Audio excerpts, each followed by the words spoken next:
Some doors, once opened, change forever whoever walks through them, and not all can be closed again. In that village forgotten by the wind, an old man arrived who could not see the path ahead of him. By his side, an eagle, as silent as the shadow it cast on the dusty ground. They came asking for nothing, bringing no promises. They simply settled in an abandoned barn where the air smelled of damp wood and of grain no one had touched in years. From a distance, the villagers whispered.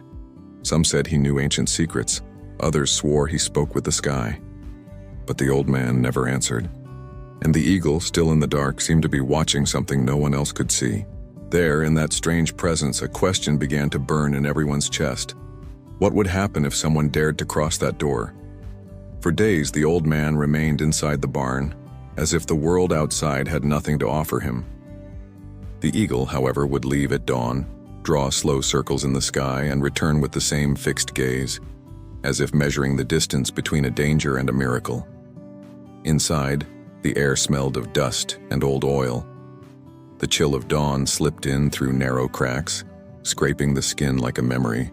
No one knew where they had come from, but everyone felt they carried a weight unseen, perhaps an entire story, perhaps an unnamed grief. At night, a single point of light escaped through the cracks, the flicker of a lamp trembling beside the old man. He would run his fingers over a worn piece of fabric, stitching with slow, patient hands.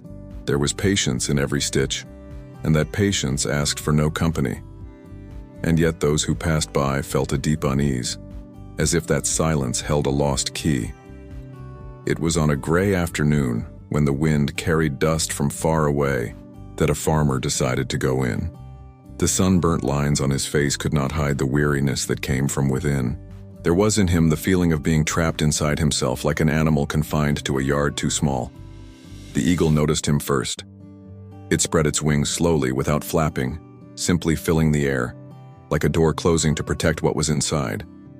The old man, seated on the floor and turned toward the thin beam of light in the doorway, asked if there was anything he could do for him. The farmer took a deep breath, trying to find the courage for a question that had followed him for years.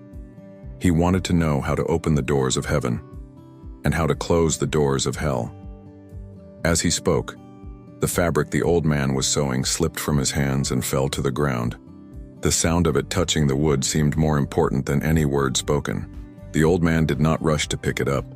The silence that followed felt heavier than the air. The lamp trembled, casting the eagle's shadow, huge, almost touching the ceiling. When the old man finally spoke, his voice carried none of the gentleness expected. What a foolish question. The words fell like a stone into water, sending invisible ripples through the farmer's chest. Anger came quickly, rising in his throat as if it had always been there, waiting for a reason to escape. His fists clenched, his jaw locked, his breath shortened. He took a step forward, ready to erase the presence that had wounded him. But the eagle moved first, one strong beat of its wings creating a cold wind that made him stop. It was then that he noticed. The old man's eyes were opaque, unmoving, blind. And for a moment, time stopped.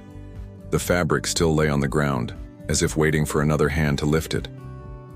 The farmer's fist slowly opened, as if letting go of something he hadn't known he was holding. In place of anger, a timid warmth rose from his chest to his eyes.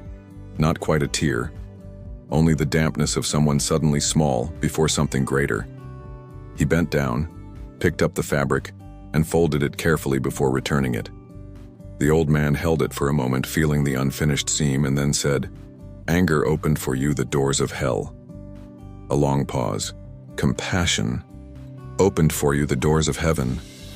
The eagle folded its wings, and the air seemed wider, as if there was now room for more than one.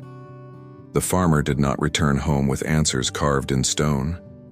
He left with something lighter, but that weighed in a new way, like a warm stone in the pocket, not burning but reminding him it was alive.